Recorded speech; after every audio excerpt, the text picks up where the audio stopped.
And now, Busch Gardens Tampa Bay is proud to present Rescue Tales. Hello everybody, how you guys doing today? Oh, that was okay, but I think we can do better. I said, how you guys doing today? That's what I like to hear. Now, my name is Jojo, and this is Christian. Nobody really likes him. And we work for a company called Conservation Ambassadors. We're actually based out of California, and what it is we do at our center is we give a home to rescued wildlife. Either to animals that have been injured somehow and can't be set free back out into the wild. Those animals are sent to us at our center. Or other times we have a big problem, especially here in the United States. We have a problem with people trying to make pets out of wild animals. That never ever works. It's also against the law, and those animals are taken away and sent to our center as well. Then what we do is give these animals lots of love, lots of attention, and lots of food. And the animals that we can, we train to travel, going mostly to school groups, giving us a chance to share some amazing rescued wildlife up close and personal. Now, we've actually been partnering with Busch Gardens for the last 28 years, and we've gotten to witness some of the amazing conservation work they've been a part of. In fact, since 2003, the SeaWorld Busch Gardens Conservation Fund has provided over $18 million in grants to organizations worldwide to help protect some of our most critically endangered species. And since first opening their gates, Busch Gardens and SeaWorld have rescued over 40,000 animals. Definitely deserves a round of applause. That is honestly incredible. And they're some of the best at what they do. So when Busch Gardens asked us to come share some of our rescued wildlife with you, we were super excited to do so. And we brought some awesome animals for you guys to meet. And we're gonna start with one of our local friends.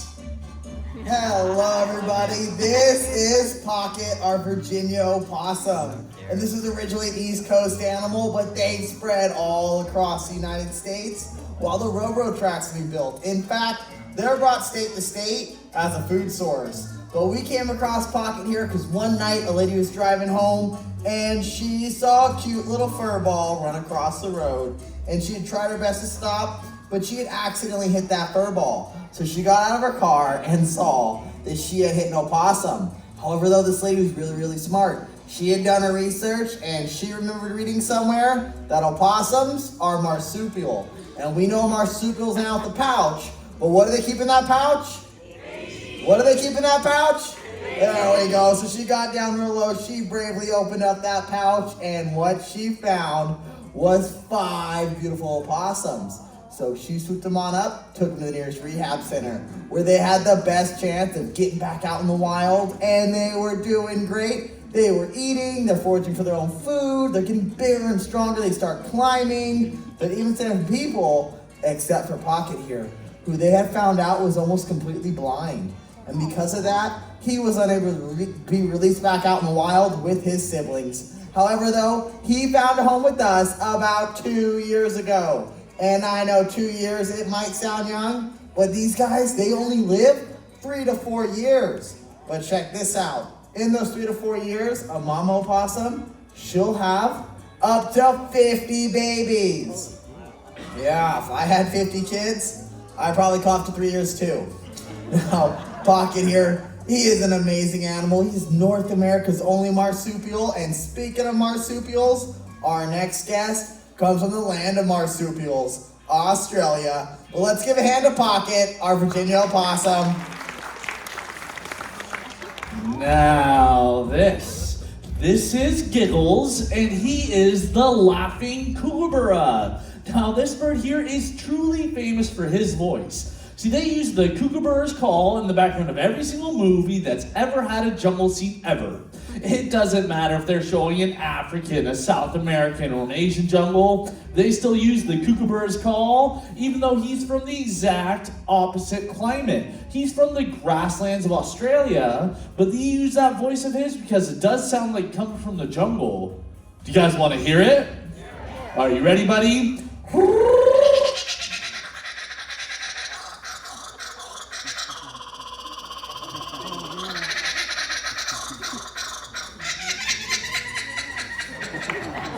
I love it. Although he may be famous for that awesome voice of his, I think he should be famous for something else as well. Because this bird here is an amazing hunter. He's actually the largest member of the kingfisher family, but he doesn't hunt fish. No, instead, he hunts mice, lizards, and snakes in the grasslands of Australia. I've even seen videos of these birds hunting thin snakes as long as 6 feet. They'll dive down with that specialized bill of theirs. They grab onto the snakes right behind the back of the head, then they'll whip them back and forth until it's like a limp noodle, then he'll start to swallow. Slowly swallowing, digesting that snake over 3 days while the rest of it hangs out the corner of his mouth. Sounds weird, works very well for the kookaburra though. Now, somebody here in the US fell in love with these birds. They found a way to purchase one online and brought one into their home. Only this person lived in an apartment complex. And see, kookaburra are known in Australia as the outback alarm clock because every single morning at the break of dawn, they let out that call, that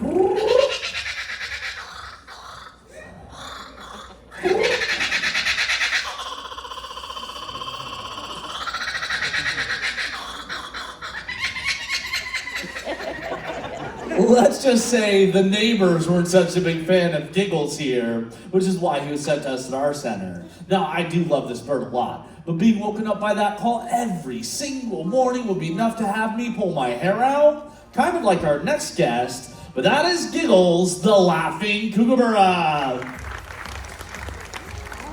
Is Whizzer, our turkey vulture, and I gotta tell ya, I absolutely love his big, beautiful bald head, but in 10 years, I really hope I don't look like him.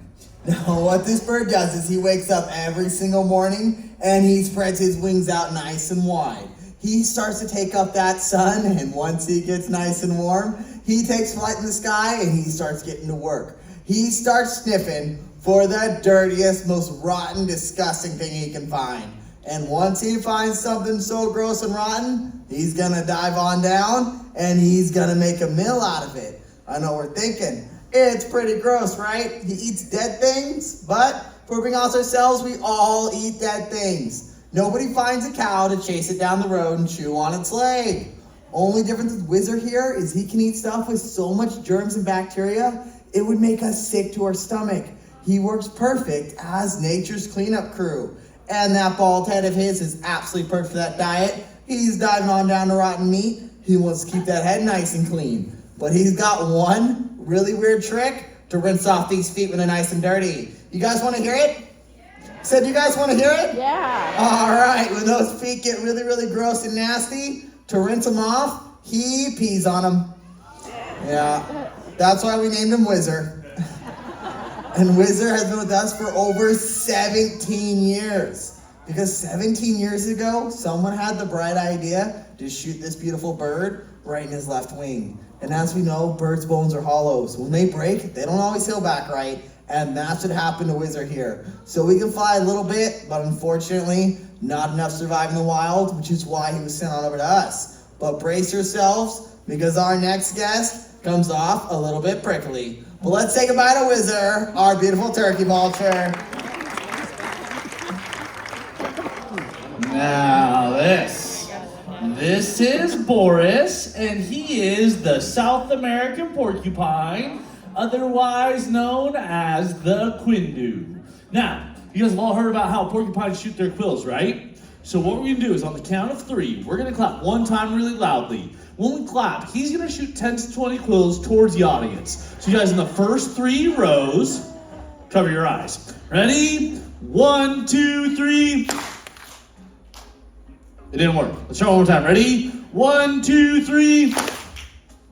It's not working. Do you know why it's not working? Because porcupines don't shoot their quills. Those quills are just hair. It's hair that's sharp and stiff and pokey. And when another animal touches them, that's when those needles are left behind. It's not like they're spring-loaded and you can say, fire missile 6 and shoot them out.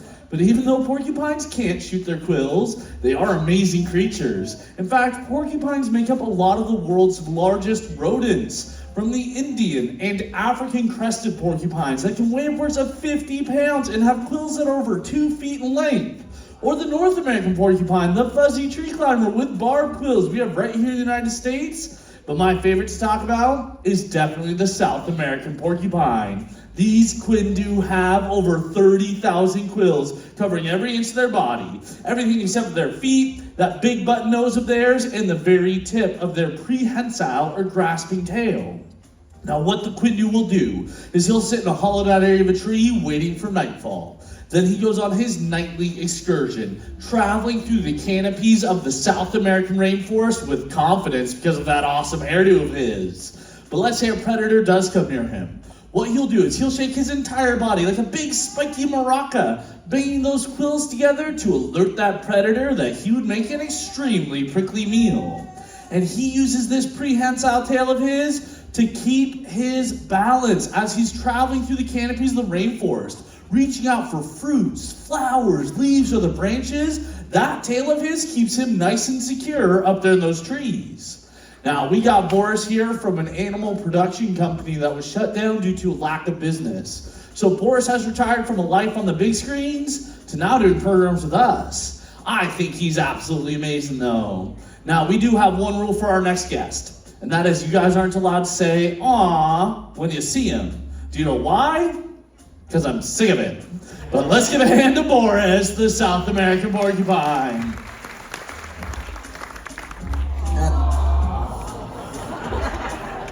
And this is Disco, our gray fox. And he was found abandoned as a pup by a rehab center.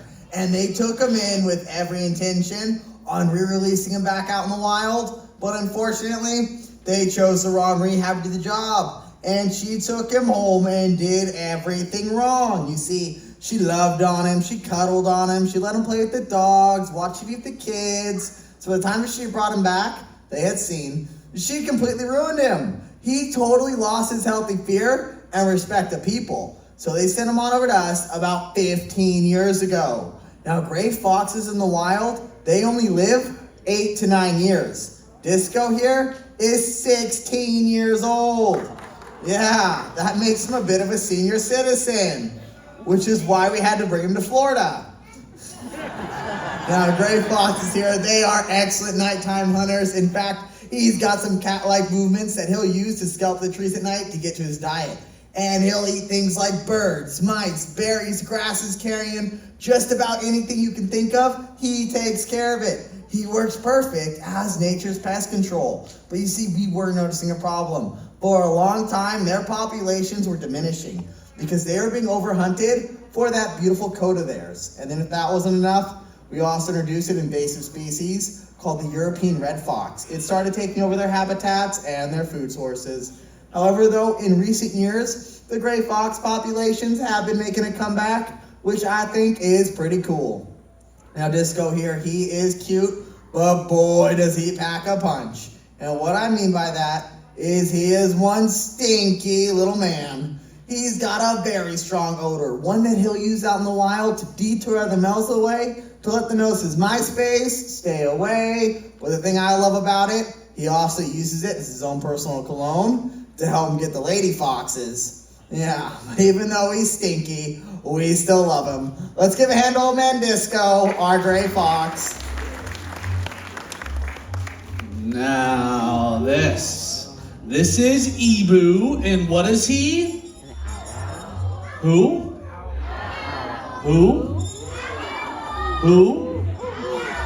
I'm kidding, that's my only owl joke. You guys are absolutely right. He is an owl. You're looking at the barred owl, but Ebu here, he came to our center because he was flying free about 13 years ago when he made a big mistake and accidentally flew down in front of a car. First, they couldn't stop and they hit this poor bird, shattering his left wing. But they very bravely scooped him up and took him to a special wildlife vet that saved his life, but unfortunately, they couldn't save that left wing of his. So he's completely lost the ability to fly, which is why he's with us at our center. But owls are perfectly set up to fly and hunt at night though. Some things that help them. Number one of those eyes. Their eyes are so good at seeing at night that if we turned off all the lights in here, if we made it so dark in this room that you couldn't even see your own hand just without light, and we took one little candle, with one candle of light in the middle of a big room like this owl could see everything about as well as we see right now. That's what his eyes are. But there's a problem with his eyes. His eyes are so big. His eyes see up so much room in his owl's skull, they're actually stuck, facing straight forward. If he wants it to the left, he has to turn his whole head to the left. That worked. If he wants it to the right, his whole head turns to the right. The right. That's why he has that flexible neck, and he can turn his head almost one full time all the way around. Now, it's not like the cartoons. He can't go around and around and around. If he did that, his head would pop off. But he does have 7 extra neck bones, 14 cervical vertebrae that allow him to turn his head 270 degrees, almost one full time all the way around. Now, the second thing that helps them out is in their wings. See, owls have specialized feathers called comb feathers that break up the wind and give them silent flight. That silent flight helps them out in 2 ways, because as they're flying through the forest at night, they're not only looking for food, they're listening for food. And if they're up there going flappity, flappity, flappity, they can hear the mice and the rats that are down on the ground. The second way it helps them, those mice and rats, they don't hear him coming. He can make a sneak attack to capture his prey. Now, an owl this size will eat about 2 to 3 small rodents a night. They are a super important part of the balance in nature. They're out there making sure we aren't overrun by the rodent world. But even though they're such amazing nocturnal hunters, the one thing that they are missing is a sense of smell, which is good because our next guest is famous for being one of the stinkiest animals on this planet. But that is Ebu. Let's say goodbye to the barred owl. And this is Pepe, and what is he? That's right, but he's not just any skunk. He's a striped skunk, and you can tell by these beautiful racing stripes going down his back. Now, there's also a spotted skunk that lives right here in Florida, as well as a hog-nosed skunk that's got a nose kind of like a pig. But the one thing all these skunks have in common is that spray. Have you guys heard of the spray before? Yep. All right, well, I'm going to show you how it works. I'm just kidding. Don't you guys worry. That one will be for the end of my career, and it's definitely going to happen at a junior high school. Now, skunks here, they don't have the fastest feet. He doesn't have the sharpest claws or the strongest bite. So all he's got to defend himself out there with is that spray. So let's say a big old predator comes along and tries to spook him. You know what he's going to do? He's gonna throw a really big fit. He's gonna start by stomping those front feet, letting that predator know that he is a skunk and he is gonna spray. And if that first one is good enough, he's gonna do full-on handstands. And if they don't listen to those handstands, he's gonna spray. And he can spray up to 15 feet. So some of the guys in our front row here, I'm sorry, you're in our spray zone. No, that smell's not even the worst part. That spray gets in that predator's eyes, their nose, their mouth, and it burns. Working like nature's pepper spray. But I do have to tell you, we've had a bit of a skunk problem. You see, once a week at our center, we get a call. And 9 times out of 10, it's a group of people telling us they got some skunks coming up on their patio every night, eating all their dog and cat food. And I'm sorry, that's not a skunk problem, that's a people problem. We can't leave food out and expect wild animals not to come up and eat it. Thing is, they do eat it. They eat it, they get bigger, and they have more babies. Starting an issue. But there's an easy way to fix that. You just take that food at night, lock it on up, and he'll go back to eating the things he's supposed to. Things like slugs, snails, rodents, and all kinds of other pests, becoming that helper animal instead of that problem animal. But I do have to tell you, we came across little Pepe here because unfortunately, his mama was hit by a car. When they pulled over, they saw little Pepe stand on the side of the road. And I gotta tell you, there is nothing cuter than a baby skunk. They look like little killer whales waddling down the road. So she swooped him on up and tried to make a pet out of him. And then if that wasn't enough, she offered him to scent glands. So when they got caught, they saw that Pepe here had no way to defend himself out in the wild, which is why he was sent on over to us. Now our next ambassador comes all the way out to the South American rainforest, and just like Pepe here, she came to us through another illegal pet situation. So let's give a hand to Pepe, our striped skunk. Now this is Homie, and she is the Kinkajou. Can you guys say Kinkajou? Bless you. The Kinkajous. They're from the South American rainforest, and they are definitely a nocturnal or a nighttime animal. They get up at night, and they're looking for two things. They're looking for fruit, which they eat, and then they're looking for flowers. Now the flowers, they do something very special with. They go from flower to flower to flower all night long, sticking their nose down into the flower to get to the nectar.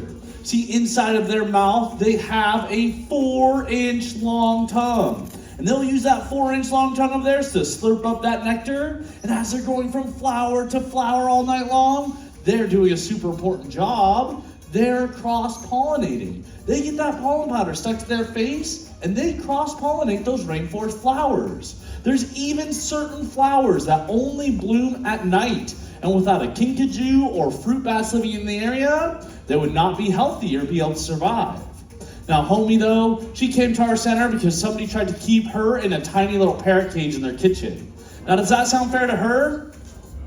She was taken away and sent to our center about 20 years ago. She's one of my favorite animals to share with an audience, and although she may not look like it, she's actually a relative of the raccoon that lives right here in the United States. From her super sharp canines to her awesome rotating wrists that allow them to go up and down trees head first, she's almost identical to the raccoon. But the thing that sets her apart is that awesome prehensile or grasping tail. She can hang by that tail all day long up the canopies of the rainforest. In fact, these guys spend so much time up in the trees, they will rarely set foot on the rainforest floor. Kind of like our next guest who likes to spend her days soaring high up in the skies over eastern Texas. But that is little Homie. Let's give a hand to the Kinkajou here.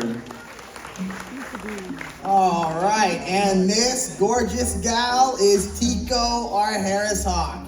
And these are one of the rare birds that hunt in packs. And they do this because they come from the harsh deserts where their food sources are very scarce. And the only way they can survive is by working together.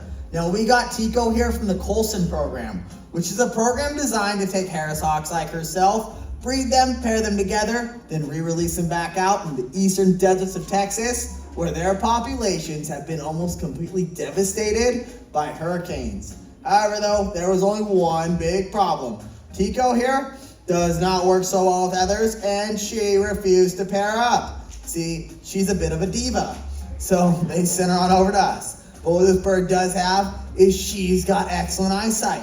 In fact, she's got eyesight 6 times better than all of yours, probably 100 times better than mine. And what I mean by that is when she's in the sky looking like a tiny little speck, she can see a mouse all the way down at my feet. And the ridges above her eyeballs, they work perfect. Just like a baseball cap, they keep that sun glare out of her face. So once she spots that mouse, she's gonna dive on down and snatch them on up with her talons. And her talons have over 500 pounds of pressure per square inch. So once she grabs her food, she is keeping it. But like I said earlier, I absolutely love these birds because they hunt in packs, and they do that all by communicating through that white spot in their tail there. See, they signal other hawks with that tail. It's what we like to call a hockey-talkie. And they use that hockey-talkie to let the hawks know where their prey is, how they can corner their prey off, so they can dive on down and increase their hunting success rates. It's really amazing. That's why they get the nicknames the Wolves of the Sky. But that's our wolf of the sky, Tico the Harris hawk. Now, did you guys enjoy those animals? I hope you did. I hope you guys learned something. But because we get to work with all these awesome wild animals, people tend to ask us this one question. They tend to ask us what our favorite animal is. And I feel like they're always expecting answers like monkeys, hyenas, tigers, lions, wildebeest, elephants, these awesome wild animals. And we love the wildlife. That's why we do what we do. But my favorite animal, without question, without a doubt, is this next guest. His name is Basil, and you guys will definitely know what he is when you see him. Well, check him out. Come on out here, Basil. This is my favorite animal. I trust him, he trusts me. I know he wants to be with me. You have to know the wild animals belong in nature where they're truly supposed to be. Now, I like to end each one of our presentations with just a few easy things that we are able to do to help protect our wild friends. Things like reducing single-use plastics and recycling, or picking up garbage and keeping the environments clean. Or if you find a sick or injured animal in the wild, get it to a wildlife rescue center. There are literally thousands of places set up to give the animals the proper care they need to hopefully get them back out into the wild. And if there's anything that you guys care about, whether it's people, plants, animals, or the planet itself, get out there and do something about it. If everybody plays their part just a little bit, we can make the world an even more amazing place to live. You guys have already done a lot by supporting the park here today, but I want to thank you guys for being a very fun audience, and enjoy the rest of your day here at Busch Gardens, everybody. Thank you very much for coming. We hope you've enjoyed this presentation of Rescue Tales.